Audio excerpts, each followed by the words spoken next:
Yes, we are still not ready for this. Dhurandhar the revenge का trailer drop हो चुका है और 3 मिनट 26 सेकंड का ये पूरा ट्रेलर देखने के बाद एक चीज का एहसास हुआ कि अभी भी भाई बहुत सारी चीजें ऐसी हैं जिसके बारे में कुछ भी नहीं बताया गया है। एग्जैक्ट जो मेन प्लॉट है जिसके लिए ये पार्ट 2 बनाया गया है वो अभी तक हम सबके सामने नहीं आया है।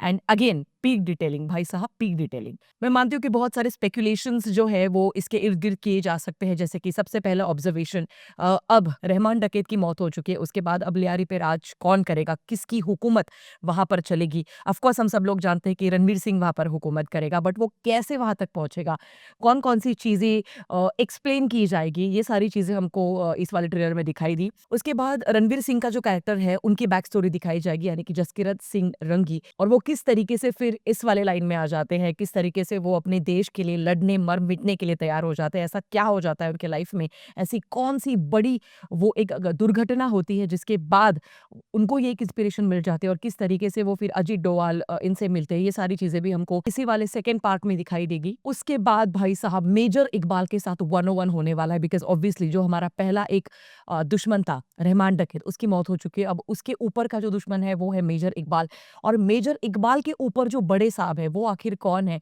वो अभी तक उसके बारे में कुछ भी नहीं ट्रेलर में बताया गया है, ना ही कुछ दिखाया गया है, ना ही कोई हिंट दी गई है।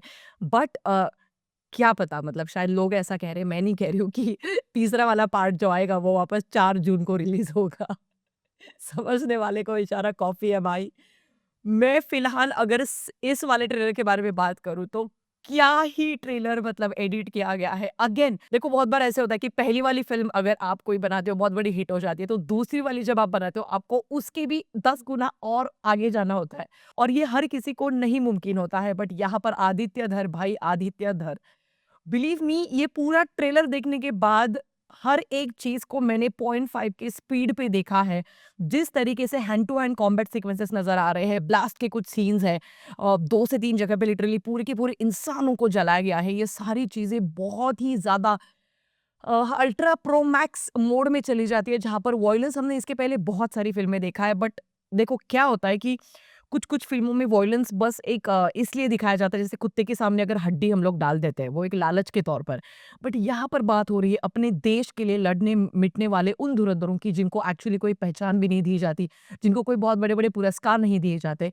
बट उसके बावजूद वो अपनी जान को जोखिम में डालकर अपने देश के लिए लड़ रहे हैं। तो जब बात हो रही है इतनी ज़्यादा वॉयलेंस के बारे में, और अभी तक ऐसा हो रहा था कि हर बार जब भी पाकिस्तान की तरफ से कोई भी हमला किया गया है भारत के ऊपर, और अगर कोई फ़िल्म बनी है, तो पाकिस्तान, पाकिस्तान ये वर्ड भी लेना एक्चुअली मुमकिन नहीं था। अब कई सारी जगह पे बॉलीवुड के खुद एक्टर्स ने ही, इनफैक्ट आमिर खान ने ये बहुत सारी बार ऐसे कहा है कि पाकिस्तान ये वर्ड आप नहीं बोल सकते, पड़ोसी मुल्क आपको बोलना पड़ेगा। बट यहाँ पर आदित्य दर एक ऐसे इंसान है जिनको फ़र्क नहीं पड़ता इस चीज़ से, एंड मुझे ये एक बदलाव बहुत अच्छा लग रहा है बॉलीवुड में, क्योंकि इसके पहले नहीं देखने को मिल रहा था। देखो हर एक मुझे लगता है 10, 20, 30 साल बाद कोई ना कोई एक ऐसी फ़िल्म आती है जो सबके ध्यान में रहती है, जिसके बारे में एग्ज़ाम्पल्स दिए जाते हैं कि भाई वो एक फ़िल्म तू देखना, भले ही वो 10-20 साल पहली हो।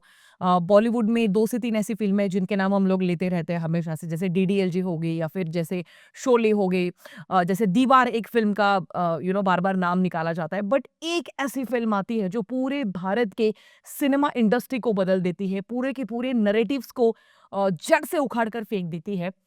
एक ऐसी फ़िल्म आती है जो पूरे भारत के सभी वोक लिब्रांडुओं को एक्सपोज़ करती है, एंड धुरंधर ये एक ऐसी फ़िल्म है। भाई, अभी तक ना जितने भी ये जर्मन शेफ़र्ड और जितने भी अलग-अलग लोग थे इस पूरे भारत देश में जो छिपे हुए थे अपने-अपने बिल में, उन्होंने नहीं सोचा था कि धुरंधर इतनी बड़ी हिट हो जाएगी और लोग इतना ज़्यादा उसको सराहेंगे, उतना ज़्यादा प्यार करेंगे, क्योंकि प्रोपेगेंडा कुछ है ही नहीं ना। क्योंकि इन लोगों को लगा कि भाई अपन डाल देते हैं प्रोपेगेंडा, और इसके पहले हर बार वो वही करते आ रहे हैं। जब भी कोई राइट विंग की तरफ से कोई फ़िल्म बनाई गई है, जब भी कोई राष्ट्रभक्ति के ऊपर फ़िल्म बनाई गई है, जब भी इन सभी लोमड़ियों को एक्सपोज़ करने वाली कोई फ़िल्म बनाई गई है, तब इन्होंने बस प्रोपेगेंडा ये एक वर्ड थंबनेल पर लिखकर उस फ़िल्म को एक्सपोज़ करना चाहा। बट जब बात फैक्ट्स की होती है ना, बट जब बात आपके इतिहास की होती है, जब आप किसी से भी ना डरते हुए सीधा मुद्दे पर आते हो, सीधा सच को सबके सामने रखते हो और उतना गूदा रखते हो ना खुद में, तब जाके धुरंधर जैसी फ़िल्म बनती है। और इसी एक फ़िल्म ने I am not kidding this at all. इसी एक फिल्म ने पूरे के पूरे भारत देश में जितने भी लेफ्टिस्ट लोग थे, इन सबको एक्सपोज कर दिया। अब मुझे एक्चुअली अनुपमा आंटी का रिव्यू देखना बाकी है। मैं बहुत एक्साइटेड हूँ आंटी का रिव्यू देखने के लिए भी, कि भाई वो क्या बोलती है, वापस उसको कुछ ज़्यादा प्रॉब्लम तो नहीं होती, क्योंकि इनके जो सो कॉल्ड रिश्तेदार है वो पाकिस्तान में बैठे हुए रहते हैं, तो इनको बहुत दर्द होता है, पीड़ा होती है इनको जब भी कोई सच दिखाने की बात करते हैं। बट धुरंधर के बारे में, आदित्य धर के बारे में अगर मैं बात करूँ, तो भाई पहले फ़िल्म के साथ-साथ इस फ़िल्म के साथ भी कुछ ज़्यादा एक्सट्रीम इंटरव्यूज़ नहीं, कुछ ज़्यादा पीआर नहीं, कुछ भी नहीं। शांति में क्रांति जिसे हम लोग कहते हैं, ये वाला एग्ज़ैक्टली मुहावरा मुझे लगता है पर सटीक बैठता है। पूरे ट्रेलर में जिस तरीके से हम द 3 से 4 अलग-अलग सॉन्ग्स के रेफरेंसेस सुन पा रहे हैं। एक पंजाबी ट्रैक भी है जो बीच में आता है, जिस तरीके से बीट्स को कट करके एक्शन सीक्वेंसेस को बीच-बीच में एडिट करके हम सबके सामने दिखाया जाता है। भाई गूज़बम्प्स है। ट्रेलर इस तरीके से काटा गया है कि वो कब शुरू हुआ, कब खत्म हुआ, पता भी नहीं चला। एंड आई फील 19 मार्च को तूफान आने वाला है। एंड बिलीव मी, बोला जा रहा था कि 7 तारीख से, यानी कि आज के ही दिन से इसकी एडवांस बुकिंग शुरू हो जाएगी, बट अभी तक कुछ ऐसा दिख दिख तो नहीं रहा है। जैसे ही बुकिंग शुरू हो जाएगी, फटाफट टिकट्स अपने बुक करना मत भूलिएगा। 19 मार्च, भाई इस दिन गुड़ी पाड़वा भी है, और हिंदुओं की संस्कृति के अनुसार इस दिन से एक्चुअली हमारा नए साल की शुरुआत होती है। तो कहीं न कहीं पे मुझे लगता है कि भाई नए साल की शुरुआत इस वाले फ़िल्म के साथ अगर हम लोग करें, तो क्या ही बात है। एक और चीज़ है जो ट्रेलर में दिखाई गई है, जहाँ पर लड़की जो है भाई बंदूक ताने खड़ी है, ये होना ही था। ये हम सब लोग पहले पार्ट से ही जान रहे थे, कहीं न कहीं पे कभी न कभी उसको ये पता चलने ही वाला है। बट अब वो बंदूक किसके ऊपर तान रही है, वो देखने के लिए हम सब लोग डेफिनिटली एक्साइटेड ज़रूर हैं। हौसला, ईंधन और बदला, ये 3 शब्द बहुत इंपॉर्टेंट है। इसके इर्द-गिर्द पूरी की पूरी कहानी हम सबके सामने ज़रूर रखी जाएगी, और इसीलिए मुझे कहीं न कहीं पे लगता है जो हमने पार्ट 1 में देखा, उससे 10 गुना ज़्यादा ये फ़िल्म अब हम सबके सामने सच को लेकर आएगी, और 10 गुना ज़्यादा वॉयलेंस होगा, 10 गुना ज़्यादा एक्शन होगा, 10 गुना ज़्यादा प्लॉट ट्विस्ट होंगे, 10 गुना ज़्यादा बहुत सारे अलग-अलग पैरेलली सारे सबप्लॉट्स चलते रहेंगे। तो ये सारी चीज़ें देखने के लिए मैं बहुत ज़्यादा एक्साइटेड हूँ।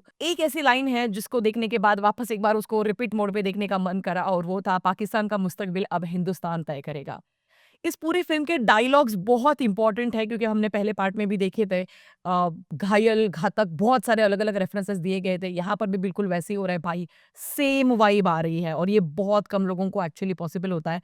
बट यहाँ पर धुरंधर द रिवेंज, इस फ़िल्म के ट्रेलर ने एक्चुअली एक माहौल सेट कर दिया है। Now I just can't wait for 19th of March. और जाते-जाते बस वो एक बीजीएम 253 के बाद जो शुरू होता है भाई, बीट ड्रॉप के बाद, आहाहा! मज़ा आ गया। मतलब वो एक ऐसा बीजीएम है जिसने एक अलग ही वाइब सेट कर दी है, और बहुत ही ज़्यादा ग्रूसम तरीके से, बहुत ही ज़्यादा वॉयलेंट होकर सारी चीज़ें हम सबके सामने आने वाली है। एंड बिलीव मी, मैं वापस एक बार वही चीज़ कहूँगी, yes, we are still not ready for this. Guys, trailer बहुत ही शानदार था, फुल तबाही। आपकी क्या राय है, आप मुझे कमेंट सेक्शन में बता सकते हैं।